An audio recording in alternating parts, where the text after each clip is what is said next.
Halo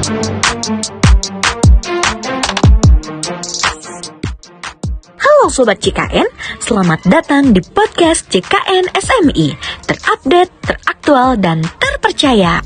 Assalamualaikum warahmatullahi wabarakatuh. Halo Sobat JKN, kembali lagi di podcast JKN SMI bersama saya Ihya. Kali ini kita akan berbincang nih terkait dengan layanan jaminan kesehatan di masa libur Hari Raya Idul Fitri ini. Nah, bintang tamu kita pada hari ini mungkin Sobat JKN di luar sana sudah tidak asing lagi nih, karena sudah pernah nih beberapa kali muncul di podcast kita. Mungkin Mas ini Sobat JK ini kan belum ada yang baru nih nonton nih. Mungkin bisa dikenalkan lagi nih Mas dirinya. Boleh baik. Untuk Sobat JK yang baru bergabung, perkenalkan saya dengan Irfan Nadi Gunawan dari bagian mutu layanan pesertaan. Saat ini saya bertugas di staf edukasi dan penanganan pengaduan kantor cabang Sukabumi. Oke, ini dengan Mas Irfan, Bang Irfan lah ya ini. Oke, siap. Oke Bang Irfan, ini kan selama libur Hari Raya Idul Fitri nih ya, mungkin Sobat JKN di luar sana nih bertanya-tanya nih, pastinya mungkin nih saya perlu nih butuh layanan administrasi atau layanan kesehatan. Nah, kita ini bicara dulu tentang layanan administrasi nih Mas. Nah, mungkin Sobat JKN di luar sana pada saat Hari Raya libur Idul Fitri nih butuh pelayanan administrasi nih, seperti mungkin pembaruan data kepesertaan, benar, dan lain-lain.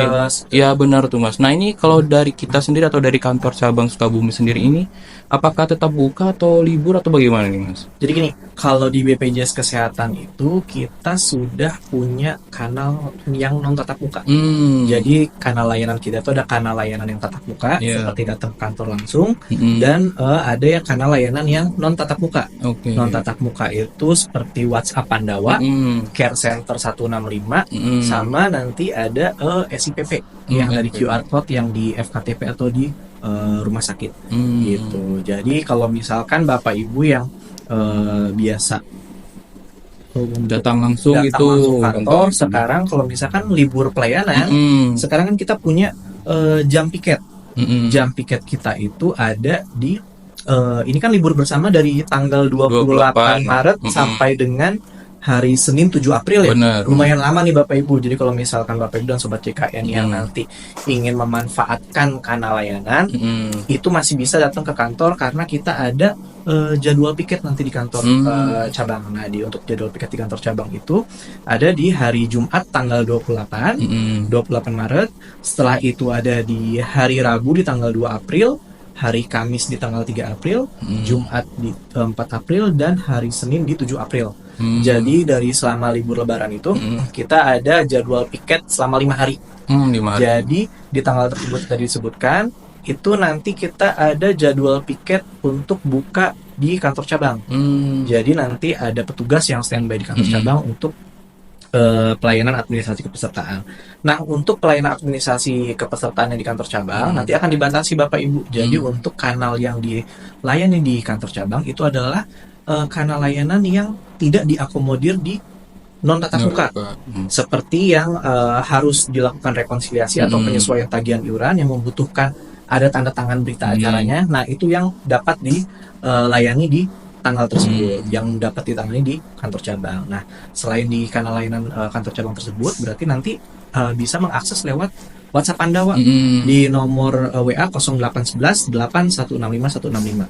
Nah, di kanal layanan WhatsApp Pandawa itu untuk prosesnya ada proses yang untuk informasi atau untuk menanyakan informasi atau butuh informasi apa nih yang kita informasi Vaskes atau informasi ketersediaan Vaskes yang buka atau rumah sakit yang buka, di situ bisa disampaikan di Pandawa di menu informasi. Nah, setelah itu ada menu administrasi. Nah, di menu administrasi di situ ada untuk penambahan anggota keluarga, pendaftaran baru, terus perbaikan data, biasanya perbaikan data, sampai untuk perubahan FKTP juga bisa dilakukan di kanal layanan WhatsApp Pandawa tersebut. Nah, kalau kanal layanan WhatsApp Pandawa tersebut itu buka 24 jam. Oke, Pandawa 24 jam. Untuk aksesnya 24 jam. Tapi nanti untuk prosesnya akan diproses oleh petugasnya nanti di hari dan jam layanan. Nah, untuk hari dan jam layanan itu di hari Senin sampai dengan Jumat dari jam 8 sampai dengan jam 5 sore. Untuk closingnya di 16.30 deh biasanya. Gitu. Nah, kalau untuk kanal layanan sentralisasi seperti Pandawa, seperti SIPP itu di hari libur juga tetap buka. Tetap bisa diakses. Jadi tanggal 28, 29, 31 Maret, terus 1, 2, 3, 4 April sama 7 April itu tetap buka. Gitu. Jadi Bapak Ibu jangan khawatir nih, sobat JKN semua jangan khawatir apabila kita libur lebaran nih, khawatir kantor tutup, kantor masih buka di tanggal yang tadi kita sebutkan ya. Nah, untuk yang karena layanan online-nya itu bisa dilakukan di tanggal yang tadi kita sebutkan di 2 gitu. Oke, Bang Irfan, berarti ini kita kunci dulu nih untuk layanan yang di kantor tadi yang membutuhkan tanda tangan, membutuhkan berita acara gitu. Kalau untuk karena layanan yang kayak perubahan data, kayak penambahan peserta baru itu akan diakomodir di Pandawa. Oke, mungkin nanti sobat JKN di luar sana mungkin biasanya saya ini nggak biasa nih pakai layanan non tatap muka gitu. Saya biasanya langsung datang ke kantor, misal kayak perubahan Faskes dan lain sebagainya. Nah, mungkin apakah sobat JKN ini masih bisa di kantor atau ada nanti yang bertugas untuk memandu gitu? Kalau di kantor nanti kalau misalkan di tanggal tersebut kantornya yang tadi kita piket itu nanti kalau misalkan di tanggal tersebut Bapak Ibu masih mau datang, sobat JKN masih mau datang, nanti tetap akan diarahkan kok. Nanti akan dipandu oleh petugas di sini untuk bisa lewat kanal layanan online tersebut gitu. Jadi jangan khawatir untuk kanal layanan tetap kita administrasi tetap kita pandu ya. Oke, siap. Nah, dan untuk yang satu lagi untuk care center itu 24 jam.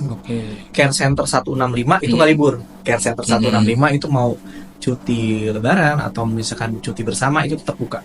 Jadi mau di kantor juga tutup atau di kanal lain juga yang lain sudah ini, Care Center 165 masih buka. Tinggal di telepon di Care Center 165. Oke, mungkin nanti sobat JKN ini saya biasanya lebih senang itu tektokan gitu kan. Nah, bisa nanti menghubungi lewat Care Center 165. Betul, di Care Center 165. Atau di Pandawa juga nanti bisa tektokan sih. Kalau misalkan di Pandawa kita menu informasi nih atau menu pengaduan, nah nanti di situ bisa disampaikan, nanti bisa tektokan juga di situ.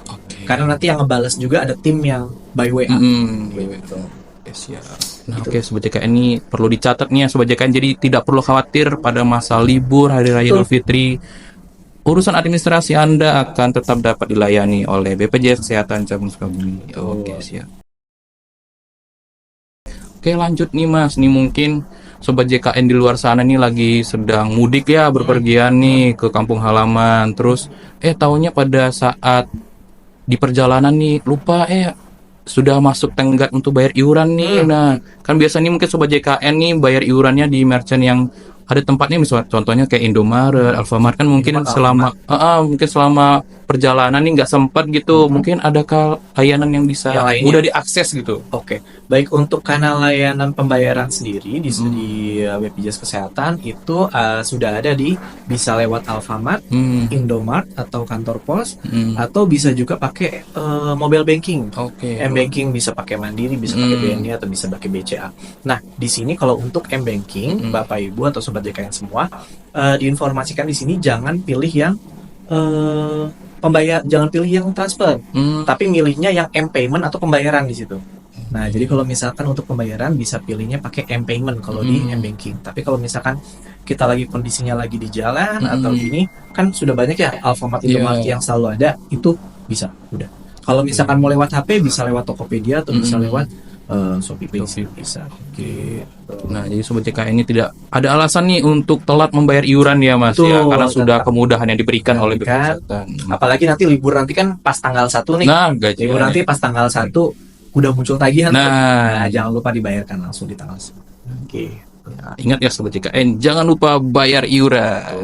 Nah, kita lanjut nih ke bagian layanan kesehatan nih Mas.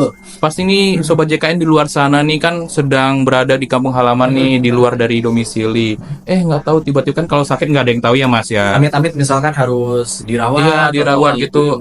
Kendala. Nah, kan ini posisi sedang di luar domisili nih. Apakah Sobat JKN ini masih dapat nih mendapatkan layanan kesehatan di luar dari domisilinya? Boleh. Jadi di BPJS Kesehatan atau di JKN itu sendiri diatur Bapak Ibu Sobat JKN semua. Jadi apabila Sobat JKN nih Faskesnya terdaftar di Sukabumi, terus kondisinya lagi berkunjung nih, lagi mudik, misalkan ke Jogja misalkan. Nah, di Jogja ternyata di sana kita nggak enak badan nih, butuh berobat. Nah, nanti Bapak Ibu atau Sobat JKN semua bisa datang ke Faskes tingkat pertama yang ada di kota Itu yang yang tujuannya. Jadi kalau misalkan di sana nanti Bapak Ibu bisa datang untuk berobat ke sana, nanti bilang aja. Kalau misalkan sama vaskesnya ditolak, Bapak Ibu vaskesnya tidak terdaftar di sini nih, Bapak Ibu terdaftar di Sukabumi. Bilang aja. Kalau aturan saya tahu adalah untuk kepesertaan JKN itu bisa berobat di vaskes yang tidak terdaftar sebanyak 3 kali.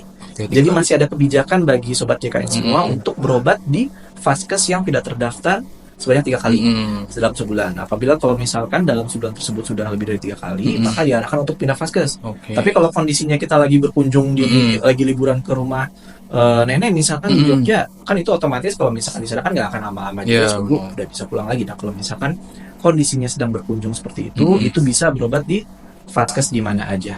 Dan apalagi kalau misalkan kondisinya gawat darurat dan harus ke rumah sakit, itu bisa di rumah sakit IGD mana saja. Yang penting yang bekerja sama dengan BPJS Kesehatan. Jadi jangan khawatir Bapak Ibu semua dan sobat JKN.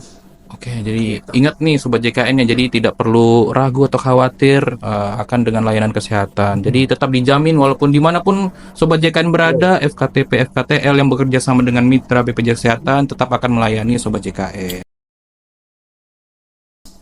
Oke, baik sobat JKN, tadi sobat JKN sudah mendengar ya apa yang telah disampaikan Mas Bang Irfan. Aduh. Gak apa-apa, sama aja saya juga.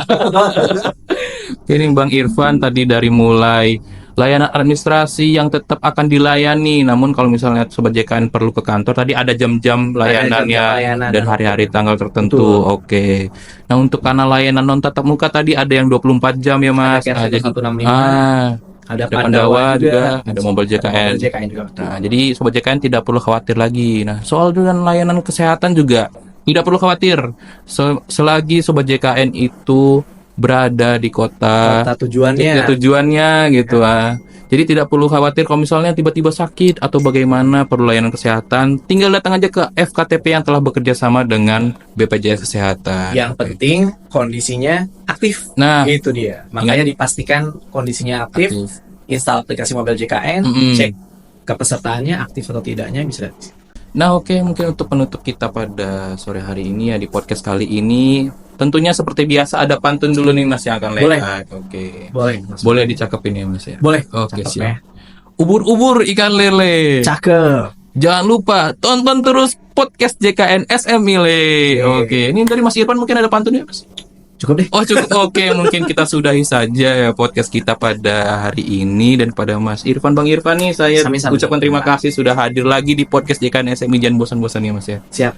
Oke dah, saya sudahi dengan wabillahi taufiq wal hidayah. Wassalamualaikum warahmatullahi wabarakatuh. Dadah.